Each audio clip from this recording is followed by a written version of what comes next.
자연에는 결코 넘어서는 안 될 한계가 있으며 물리학은 중력이라는 이름으로 그 한계를 선고하는 냉혹한 판관입니다.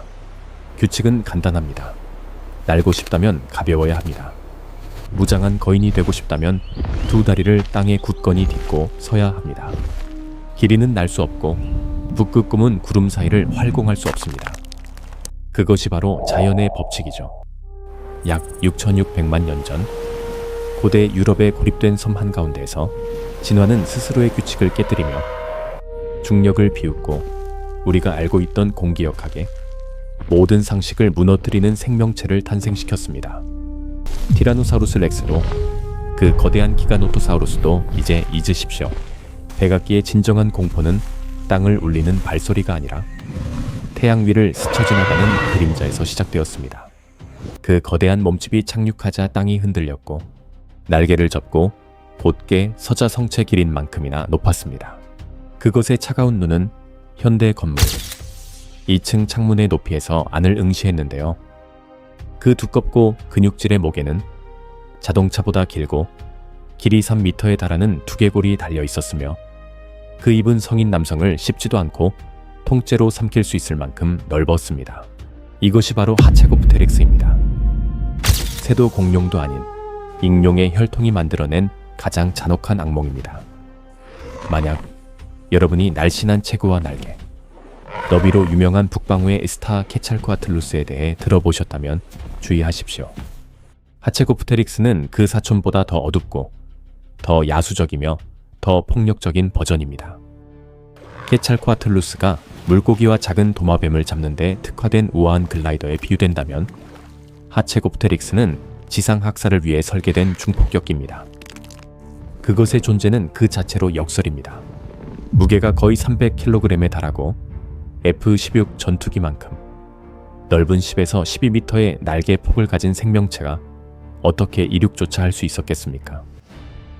왜 이 생명체는 비행을 위한 모든 최적의 설계와 정반대로 유난히 짧고 두꺼운 목을 발달시킨 것입니까? 그리고 무엇보다 무서운 점은 왜 날아다니는 생명체가 지상을 지배하는 최상위 포식자로 진화했느냐는 것입니다. 그 해답은 테티스해 한가운데 위치한 기묘한 생물학적 감옥, 바로 그 발상지에 있습니다. 그곳은 거대한 공룡들이 난쟁이처럼 작아지고 동시에 하늘이 지구 최후의 진정한 용을 탄생시킨 곳이었습니다. 가장 잔혹한 생존 방식을 위해 물리학 법칙마저 굴절되었던 곳, 하체그 섬에 오신 것을 환영합니다. 이 괴물을 이해하려면 먼저 이 괴물을 가두었던 세장을 이해해야 하죠. 시간을 6,600만 년 전으로 되돌려 보겠습니다. 이 시기의 유럽 지도를 본다면 오늘날처럼 하나로 이어진 대륙 대신 인도네시아나 카리브해처럼 고립된 열대 군도들이 흩어져 있는 광활한 테티스해를 보게 될 것입니다. 그 바다 한가운데에 면적이 약 8만 제곱킬로미터인 섬이 있었는데 이는 오늘날의 히스파니올라, 섬과 맞먹는 크기였습니다. 고생물학자들이 하테그 섬이라 부르는 이곳은 현재 루마니아의 일부로 백악기 시대 가장 잔혹한 진화의 실험실이었습니다. 북미나 아시아와 같은 거대한 대륙에서는 자원이 거의 무한했기 때문에 티라노사우루스 렉스는 9톤에 달하는 몸집으로 알라모사우루스는 30m에 이르는 거대한 길이로 성장할 수 있었습니다. 하지만 섬에서는 공간도 먹이도 모두 한정되어 있었죠. 해수면 상승으로 섬의 면적이 줄어들자 거대한 공룡들은 몸집을 줄이지 않으면 굶어 죽을 수밖에 없는 잔혹한 생물학적 선택에 직면했고 그 결과 나타난 현상이 바로 섬 외소화입니다. 자연은 부족한 먹이, 공급 속에서 살아남기 위해 이 위대한 공룡들을 뒤틀리고 작은 모습으로 빚어내기 시작했죠. 이 섬의 가장 대표적인 희생자인 마기아로사우루스는 지구상에서 가장 거대한 생물들의 혈통인 용광류에 속한 공룡이었습니다. 대륙에 살던 친척 아르겐티노사우루스가 무게 80톤에 달했던 반면 하테그 섬의 마기아로사우루스는 약 800kg에서 1톤 정도로 크기가 황소나 큰 말보다 약간 더 큰 정도에 불과했습니다. 한때 대지를 뒤흔들던 웅장한 혈통은 이제 성인 남성의 어깨 높이로 작아졌으며 오리브리, 공룡 텔마토사우루스 또한 같은 운명을 맞이해 몸길이가 약 5m로 줄어들었습니다. 하테그 섬은 온순한 초식 공룡들이 낮게 자란 양치류 덤불을 뜯어먹으며 조용히 살아가는 난쟁이들의 땅이 되었습니다. 하지만 섬의 법칙은 양날의 검과 같죠. 거대한 동물들에게는 몸집을 줄이게 만들었지만 원래 작았던 동물들에게는 권력의 문을 열어준 이 현상은 섬 거대화라고 불립니다. 보통 최상위 포식자의 자리는 언제나 육식 공룡이 차지했지만 하테그 섬에서는 어떤 이유에서인지 대형 수강류들이 이곳에 도달하지 못했거나 이미 오래전에 사라졌습니다. 티라노사우루스도 기가노토사우루스도 거대한 랩터 무리조차도 존재하지 않았고 지배자의 왕좌는 공허하게 비어 있었습니다. 그리고 자연은 공백을 용납하지 않기에 바다에서도 정글에서도 오지 않은 한 무리의 생명체가 그 기회를 포착해 하늘에서 내려왔습니다. 아즈다르코가에 속하는 익룡들이 하테그 섬에 상륙했는데요. 다른 곳에서는 폭군 공룡들의 그늘 아래에서 잡아먹히지 않기 위해 끊임없이 날아야 했지만 이곳에서는 주위를 둘러본 그들이 깨달았습니다. 우리가 가장 크다. 천적이 사라지고 먹잇감이 느리고 힘없는 왜소한 공룡들로 바뀌면서 진화의 압력 또한 완전히 달라졌습니다. 먹잇감이 줄어들수록 포식자가 더 커지는 생태학적 역설 속에서 도망치기 위해 가벼울 필요가 없어진 그들은 지배하기 위해 거대해졌고 그렇게 하체고프테릭스가 탄생했습니다. 이 반전은 지구 어디에서도 본 적 없는 공포스러운 광경을 만들어냈으며 거대한 익룡들이 악마 같은 기린처럼 땅 위를 걸어다니며 작은 공룡 무리를 죽음으로 몰아넣는 세상이었습니다. 보통은 공룡이 익룡을 잡아먹었지만 하테그 섬에서는 오히려 익룡이 공룡을 잡아먹었습니다. 이 섬은 열대의 낙원이 아니라 하체고프테릭스만이 나이프와 포크를 든 유일한 손님이었던 폐쇄된 뷔페였습니다. 하지만 이 공룡들을 지배하기 위해서 비록 그들이 왜소 공룡일지라도 하체고프테릭스는 단지 크기에만 의존할 수는 없었죠. 그것은 조상들과는 완전히 다른 생물학적 무기를 필요로 했고 지상의 강력한 힘을 얻는 대신 하늘의 우아함을 포기해야 했으며 그 순간부터 몸은 가장 기이한 방식으로 변하기 시작했습니다. 루마니아에서 거대한 뼈 화석 조각을 처음 발견했을 때 고생물학자들은 그것이 익룡의 뼈임이 분명했지만 동시에 큰 혼란에 빠졌습니다. 그리고 크기와 형태적 특징을 바탕으로 백악기 하늘의 왕족이라 불리는 아즈다르코가로 분류되었으며 이들은 가느다란 다리와 넓은 날개 그리고 특히 비현실적으로 긴 목으로 쉽게 구별됩니다. 케트살코아트루스를 기준으로 삼아보겠습니다. 케트살코아트루스의 목은 길이가 거의 3m에 달했지만 크레인의 지부처럼 가늘고 섬세했으며 길고 관 모양의 경추는 얇은 뼈벽으로 이루어져 있었습니다. 이 구조는 위에서 아래로 뻗어 핀셋처럼 날카로운 부리로 작은 도마뱀이나 개, 갓 부화한 공룡을 낚아채기에 완벽했지만 동시에 매우 부서지기 쉬운 치명적인 약점을 지니고 있었습니다. 만약 케트살코아트루스가 저항하는 큰 먹잇감을 공격하려 했다면 그 가느다란 목은 거대한 비틀림 힘을 받았을 것이고 마른 가지처럼 반으로 부러졌을 것입니다. 하테그 섬에서 수백 킬로그램에 달하는 왜소 공룡을 사냥하기 위해서는 정교함이 아니라 폭력적인 힘이 필요했습니다. 데런 내시와 마크 위튼이 이끄는 과학자들이 화석화된 경추를 비교했을 때 그들은 충격적인 사실을 발견했습니다. 하체고프테릭스의 목은 북쪽 친척보다 훨씬 짧았지만 3배나 더 두껍고 넓어 황새나 두루미의 목이 아니라 마치 황소의 목과 같았습니다. 목뼈의 겉껍질은 종이처럼 얇지 않고 두꺼웠으며 내부는 완전히 비어있는 것이 아니라 해명울의 특수한 망구조로 채워져 있었는데 이는 마치 산업용 고강도 스티로폼처럼 매우 가볍지만 동시에 매우 견고한 구조였습니다. 이로 인해 하체고프테릭스의 목은 먹잇감과 사투를 벌일 때 발생하는 강한 충격과 엄청난 압축력, 그리고 비틀림 힘까지 견딜 수 있는 생물학적 충격 흡수 장치로 진화했습니다. 왜 그렇게 하중을 견디는 목이 필요했을까요? 그의 목 위에는 진정한 대량 살상 무기인 두개골이 자리하고 있었습니다. 하체고프테릭스의 두개골은 길이가 약 3m로 말의 몸 전체보다 길고 소형차만큼이나 크며 결코 좁거나 가늘지 않아 그 비율 자체가 악몽과도 같습니다. 턱 관절의 너비는 약 50cm로 이는 아이 한 명을 이빨에 닿지 않게 통째로 삼키거나 어깨를 움츠린 성인 남성까지도 삼킬 수 있을 만큼 넓습니다. 게트살코아트루스의 부리가 긴 젓가락이나 의료용 집게처럼 섬세하고 가느다면 하체고프테릭스의 부리는 넓고 튼튼하며 묵직한 대형 해머에 가깝습니다.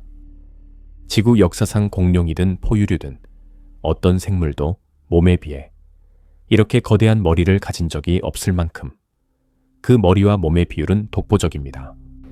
거대한 머리와 짧고 근육질의 목이 결합되어 하체고프테릭스에게 다른 익룡들은 감히 상상도 못할 공격을 가능하게 하는 공포스러운 생체 기계를 만들어냈습니다. 이들은 먹잇감을 쪼아먹는 대신 무려 3m에 달하는 거대한 머리 전체를 둔기처럼 휘둘러 발 아래의 불운한 생명체의 척추를 산산조각 낼 만큼 강력한 충격으로 때려 눕혔습니다. 하지만 하체고프테릭스의 기이함은 머리와 목에서 멈추지 않는데요. 그 무거운 병기를 지탱하기 위해 신체 전체가 강화되었으며 특히 어깨는 매우 강인하고 날개를 이루는 앞다리는 유달리 굵고 강력했습니다. 땅 위를 허둥지둥 기어가는 연약한 박쥐의 모습을 상상하지 마십시오.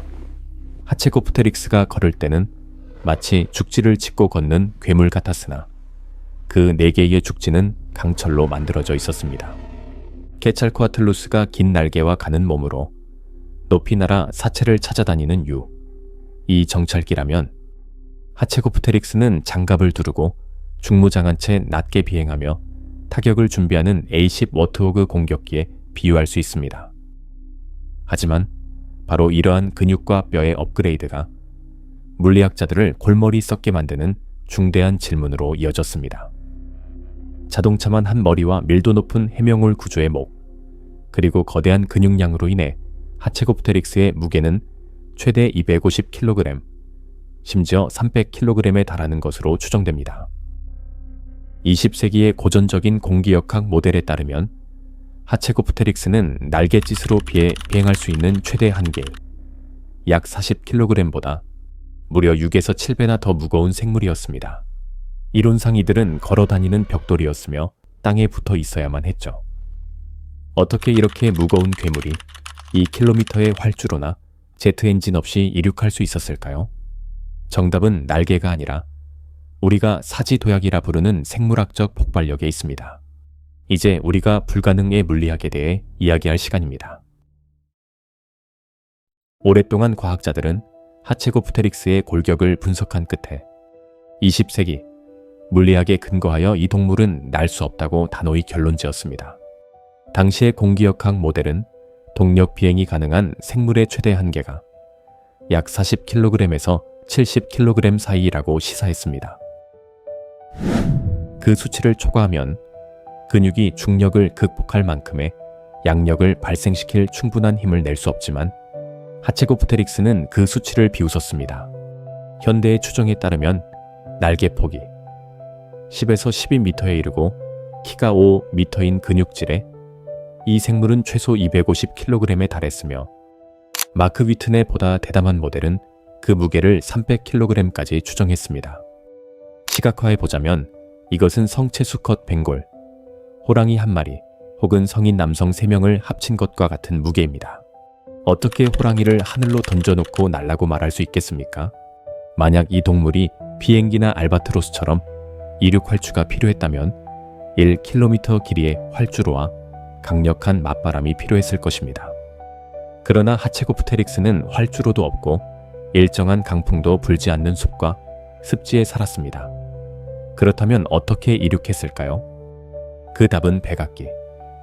최고의 첨단 생물공학적 비밀.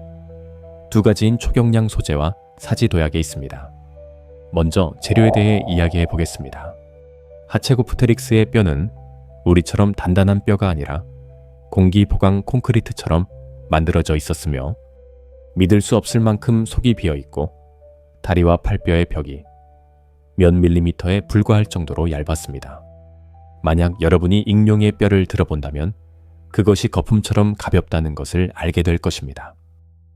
하지만 얇다고 해서 약한 것은 아니며 그 속에 빈 튜브, 안에는 나선형으로 교차한 버팀목, 골소주들이 빽빽하게 얽혀 견고한 구조를 이루고 있었습니다. 이것은 에펠탑의 스페이스 프레임 구조나 F1 레이싱, 카의 프레임과 동일하며 무게 대비 강도 비율을 극한까지 최적화한 구조입니다. 게다가 그들의 몸에는 단순한 폐뿐만 아니라 목에서 가슴을 지나 날개와 다리뼈 속 구멍까지 이어지는 거대한 기낭 시스템이 존재했습니다. 이 시스템은 몸의 비중을 가능한 최저 수준으로 줄이는 데 도움을 주었으며 동시에 고강도 근육 활동을 위한 산소를 지속적으로 공급했습니다. 본질적으로 하체고프테릭스는 강철 같은 근육층으로 감싸인 거대한 공기 방울이었지만 아무리 가볍다 해도 250kg은 여전히 250kg으로 중력은 속이 비었는지 찼는지 상관없이 오직 질량만을 따집니다. 타조나 백조와 같은 오늘날의 대형 조류들에게 가장 큰 문제는 뒷다리가 무거운 몸을 하늘로 밀어 올리기에는 너무 약하다는 것이죠. 새들은 두 다리로 몸을 들어 올린 뒤에야 날개를 퍼덕이기 시작하지만 하체고프테릭스가 그렇게 했다면 다리가 산산조각 났을 것입니다. 그리고 이때 진화는 가장 장엄한 묘책인 사족 보행 이륙을 선보입니다. 익룡은 새가 아니며 두 다리가 아닌 네 다리로 이륙하고 무엇보다 거대한 팔을 주된 추진력으로 사용합니다. 하체고프테릭스의 해부학적 구조를 보십시오. 앞다리는 뒷다리보다 몇 배나 더 크죠.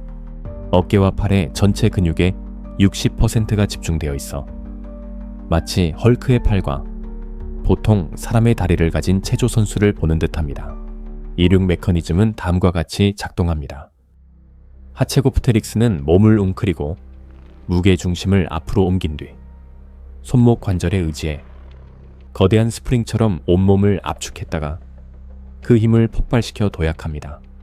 이 생물은 점프할 때 뒷다리를 쓰지 않고 거대한 팔의 힘으로 250kg에 달하는 몸 전체를 공중으로 밀어 올립니다.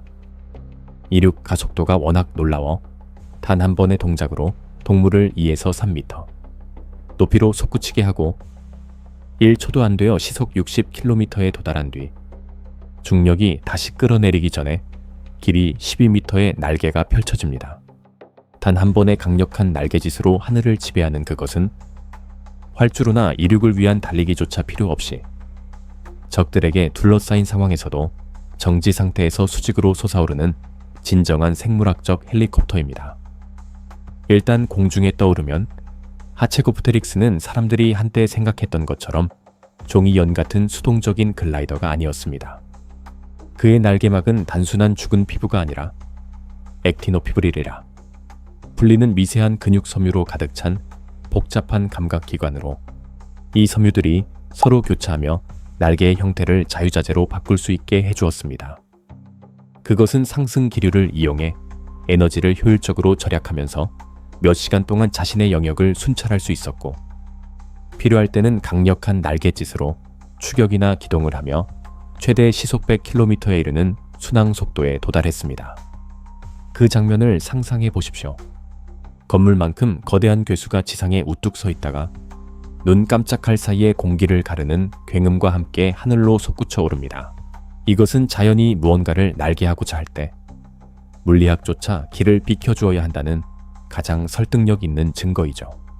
하지만 하체고프테릭스가 그 요동치는 근육과 수직 이착륙 능력을 진화시킨 것은 단지 한가로운 산책을 위해서가 아니었습니다. 그 힘이 필요했던 데에는 더 어두운 이유가 있었습니다. 그것은 단순한 포식자가 아니라 물고기가 아닌 척추가 있고 온혈이며 비명을 지를 줄 아는 생물들을 사냥하는 존재였습니다. 눈을 감고 익룡을 상상해 보십시오.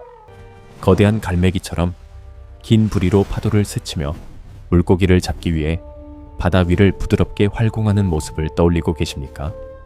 그것은 영화가 우리 마음속에 심어준 전형적인 이미지이지만 하체고프테릭스에게 그런 이미지는 모욕입니다. 화석화된 발자국과 사지구조 분석 결과 하체고프테릭스는 바다의 지배자가 아니라 물을 싫어하며 대부분의 생애를 마른 땅 위에서 보낸 것으로 밝혀졌습니다. 고생물학자들은 이것을 지상파 추적자라고 부릅니다. 그것의 걸음걸이를 상상해 보십시오. 날개를 접으면 거대한 팔이, 두 개의 튼튼한 앞다리가 되어 내 발로 이동했지만 도마뱀처럼 땅에 바짝 붙어 기어다니지 않고 곧게 서서 움직였습니다. 긴 팔과 유연한 뒷다리 덕분에 길고 부드러우며 에너지를 효율적으로 사용하는 보폭으로 걸으며 5m 높이의 유령처럼 하테그 섬에 드문 고사리 숲을 헤치고 나아가는 그것은 이 섬의 어떤 공룡보다도 더 거대했습니다. 사실 그것은 다른 모든 생물을 내려다볼 만큼 거대했지만 사냥할 때 랩터처럼 발톱으로 살을 찢거나 티라노사우루스처럼 송곳니로 목을 무는 방식은 사용하지 않았습니다. 그것은 오늘날 조류 세계에서 가장 냉혹한 살인자인 아프리카 대머리 황새와 넓적부리 황새에게 영감을 받은 훨씬 더 잔혹한 전술을 사용했습니다. 목이 길지만 크기는 암소만한 공룡인 마기아로사우루스가 평화로운 빈터에서 풀을 뜯기 위해 머리를 숙이고 있는데 갑자기 햇빛이 가려집니다. 고개를 들어보니 수풀 속에 숨어있는 포식자가 아니라 바로 앞에 우뚝 서 있는 살아있는 탑이 보입니다. 3m에 달하는 거대한 부리가 마기아로사우루스의 머리 위를 맴돌며 차가운 눈으로 좌표를 계산하고 있습니다. 마기아로사우루스는 도망칠 수 없으며 하체고프테릭스는 그 긴 보폭으로 불운한 먹잇감의 필사적인 10걸음을 단 2걸음 만에 따라잡습니다. 그리고 공격이 시작되면 목이 너무 뻣뻣해서 물어 흔들 수 없는 하체고프테릭스는 대신 단순하지만 파괴적인 해머 스트라이크를 날립니다. 근육질의 목을 뒤로 젖혔다가 순식간에 앞으로 내던지며 바위처럼 단단한 부리로 먹잇감의 등을 강하게 내리꽂습니다. 부리 끝의 좁은 지점에 집중된 강력한 충격력은 척추를 산산조각 내고 두개골을 부수거나 가슴을 꿰뚫기에 충분하며 불운한 공룡은 자신이 공격받고 있음을 깨닫기도 전에 둔탁한 충격이나 목 골절로 즉사합니다. 하지만 공포는 여기서 끝나지 않습니다. 먹잇감이 새끼 공룡이나 잘목세스처럼 작다면 하체고프테릭스는 굳이 먼저 공격해 죽이려 하지 않고 대신 자신의 가장 두려운 무기인 거대한 입을 활용할 것입니다. 턱을 최대 0.5m까지 벌리고 팽창하는 목구멍으로 몸을 낮춰 발버둥치는 먹잇감을 꽉 문 뒤 머리를 뒤로 젖혀 씹거나 찢지 않고 통째로 삼켜버립니다. 먹잇감은 동굴처럼 긴 목구멍을 따라 산성 위장으로 곧장 내려가 온전한 상태로 천천히 소화되며 이것이 바로 쪼아서 삼키기 전술입니다. 이 전술은 하체고프테릭스를 거대한 생물학적 진공청소기로 만들어 알과 새끼부터 작은 성체까지 경로에 있는 모든 것을 싹쓸이하게 합니다. 하테그 섬에서는 그 어디도 안전하지 않죠. 울창한 정글 속에 숨으면 키가 큰 녀석이 낮은 덤불 너머로 당신을 찾아내고 탁 트인 벌판으로 달려나가면 하늘 높이서 곧바로 당신을 발견할 것입니다. 물속으로 뛰어들면 잠시나마 안전하겠지만 안타깝게도 영원히 그 안에 머물 수는 없습니다. 다행히도 녀석은 물을 싫어하니까요. 화석 연구를 통해 수많은 다양한 공룡종의 뼈, 파편들이 발견되었으며 특히 이 섬에서는 초식 공룡의 뼈가 으스러지거나 일부 사라진 불완전한 상태로 발견되는 등 그것들이 식사의 흔적임을 보여줍니다. 하체고프테릭스는 단순한 포식자가 아니라 상황에 따라 청소동물로도 행동하는 기회주의적인 생물이었습니다. 독수리나 마라브 왕새처럼 거저 얻는 먹이를 마다하지 않았으며 거대한 머리와 강한 근육으로 다른 작은 포식자들을 몰아내고 사체를 차지했습니다. 녀석은 수백만 년 동안 하테그 섬을 자신의 개인 놀이터로 삼았던 독재적이고 잔혹한 왕이었습니다. 이곳의 왜소한 공룡들은 하늘을 뒤덮는 검은 그림자, 즉 이 드래곤의 통치 아래에서 끊임없는 공포 속에 살고 번식하며 결국 그렇게 진화해 왔습니다. 하지만 영원한 제국은 없죠. 하체고프테릭스는 이 섬에 완벽할 정도로 적응했지만 바로 그 완벽한 적응이 변화 앞에서 녀석의 사형 선고가 되고 말았습니다. 그리고 6,600만 년 전 변화가 찾아왔습니다. 점진적인 방식이 아니라 하늘에서 떨어진 불덩어리와 함께 말입니다. 하체고프테릭스는 하테그 섬의 진화 게임에서 승리하여 거대하고 강력하며 고도로 전문화된 난쟁이들의 왕국을 지배하기 위해 완벽하게 조율된 생물학적 기계가 되었습니다. 하지만 자연의 법칙은 잔인하기에 극단적인 전문화는 결국 멸종으로 가는 가장 빠른 길이 됩니다. 6,600만 년 전 운명은 바다 밑이나 정글 속이 아니라 한때 아르컵테릭스가 지배자로 군림하던 하늘에서 찾아왔습니다. 지름 10km의 소행성이 유카탄 반도에 충돌하여 칙슬루브 대재앙을 일으켰는데 충돌 지점이 유럽에서 수천 마일 떨어져 있었음에도 불구하고 그 여파는 전 지구적으로 퍼져 충격파와 지진이 뒤따랐으며 암석먼지와 재가 수개월 때로는 수년 동안 태양을 가려 핵겨울을 초래했습니다.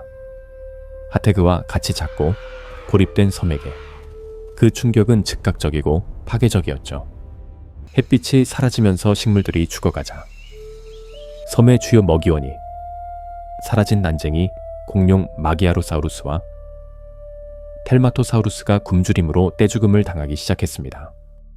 이미 취약하고 자원이 한정된 섬의 생태계는 대륙보다 훨씬 빠르게 붕괴했으며 그 결과 하체고프테릭스의 강점은 곧 사형 선고가 되었습니다. 비행과 보행에 사용되는 거대한 근육량과 250kg의 체중을 유지하기 위해 하체고프테릭스는 매일 엄청난 양의 칼로리를 필요로 했습니다. 그것은 연료를 많이 소모하는 슈퍼카였는데 주유소가 문을 닫자 순식간에 고철 덩어리로 변해버렸습니다. 새나 초기, 포유류와 같은 작고 잡식성인 동물들은 씨앗, 곤충 또는 천천히 부패하는 사체를 먹으며 살아남을 수 있었습니다. 하지만 하체고프테릭스는 씨앗을 먹고 살 수 없었습니다. 또한 당시 온 세상이 재와 먼지에 뒤덮여 있었기 때문에 먹이를 찾아 다른 곳으로 날아갈 수도 없었습니다. 이 하늘의 괴수들은 머리 위로 떨어진 운석 때문에 죽은 것이 아니라 한때 지배하던 사냥감들의 사체 옆에서 굶주림에 시달리며 차가운 어둠 속에서 서서히 죽어갔습니다.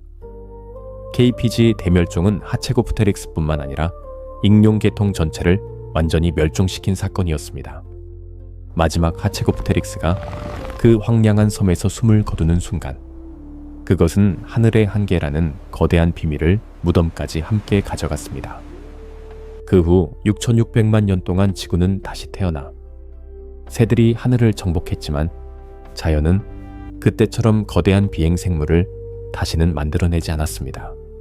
역사상 존재했던 가장 큰 비행 조류인 아르겐타비스의 무게는 약 70kg에 불과했으며 이는 하체고프테릭스 무게의 3분의 1에도 미치지 못합니다. 새들은 두 다리로만 이륙하는 방식 때문에 한계가 있으며 익룡의 사족보행 이륙 방식은 끝내 익히지 못했습니다. 하체고프테릭스는 건물 크기의 생명체도 하늘로 날아오를 수 있음을 보여주는 유일한 물리학적 증거이자 생물학적 항공공학의 정점이자 종착점이었습니다.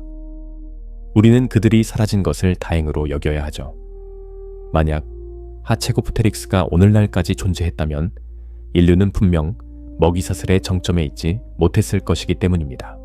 그들의 눈에 비친 우리는 느릿느릿한 마기아로사우루스에 불과했을 것입니다.